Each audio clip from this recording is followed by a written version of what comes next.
嗱，上次我哋咪拍咗觀山水嗰個別墅啦，咁啊都唔夠一個星期啊，一個星期左右啦，就已經成功賣出咗啦，係啦，咁啊今日咧亦都有業主揾我哋幫手，都係觀山水嘅別墅，同樣嘅戶型，花園大細都一模一樣嘅，就係咧就入咗少少嘅啫，係啦，就係比之前嗰間入咗少少，行多兩步路，但係價錢咧，咁啊肯定係吸引啦，咁我哋先睇完樓就話俾大家聽，好。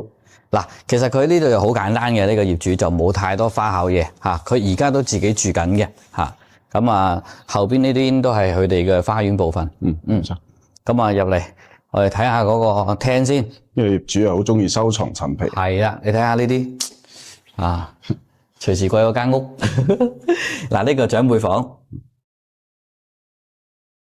我感覺佢就係一兩個人喺度住，簡約為主咯，真係啊。但係佢因為佢一路住緊咧，即係總算乾淨企理保養得啊，唔係話太過舊啊、太殘啊嗰種。啲牆面都好乾淨啊。咁啊廚房啊都 OK 嘅。咁啊下邊最緊要就係有地下室。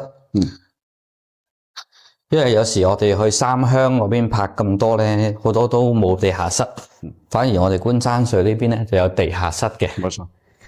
地下室企理理嚇，嘆茶、音響、唱 K、睇電影喺晒呢度啦。冇錯。跟住咧，佢呢個天井位咧就做咗個佢哋嘅工作間啊。即係呢個櫃咧，佢當時防雨做得唔好啊，所以咧大家要重新執過啦。呢度佢係做咗個儲物櫃，呢個櫃要重新做。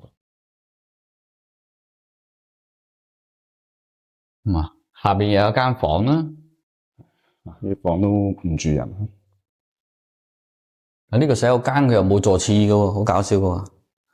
可能覺得唔需要咁多啩。咁又係，見仁見智咧。不過加翻落去又唔難嘅，因為本身應該係埋咗管道喺度噶嘛。跟住再上咧就係主房啦。上面有兩間套房，係啦，雙露台，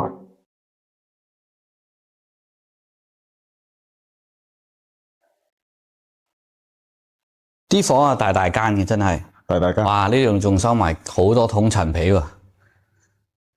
主人房攞嚟做咗倉庫啊。係啊，呢度，哇！唔送啊呢層皮啊，你要拎走。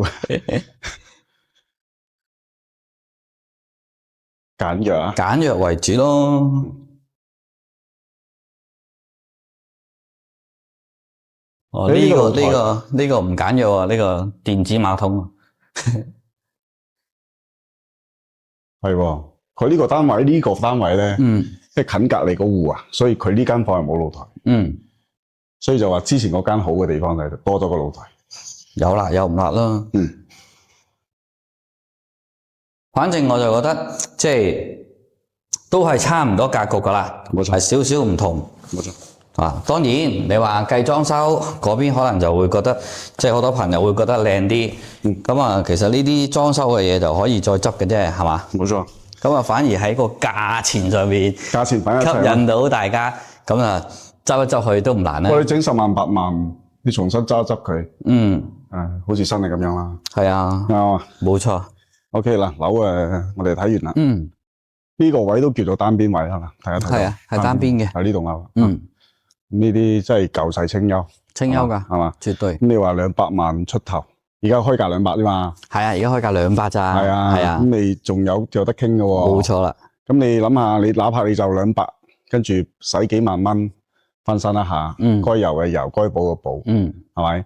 咁我覺得同新嘅冇咩區別咯。甚至乎你話，我覺得使10萬都冇問題㗎，爭在你想點整同埋點樣配過晒啲家私電器啫嘛。冇錯啦，咁大間屋係嘛？冇錯。OK 嗱，你就係得一間。冇錯，記住想過嚟劈下價嘅，快啲 call 我。OK。好。我帶你嚟睇一睇，劈一劈佢。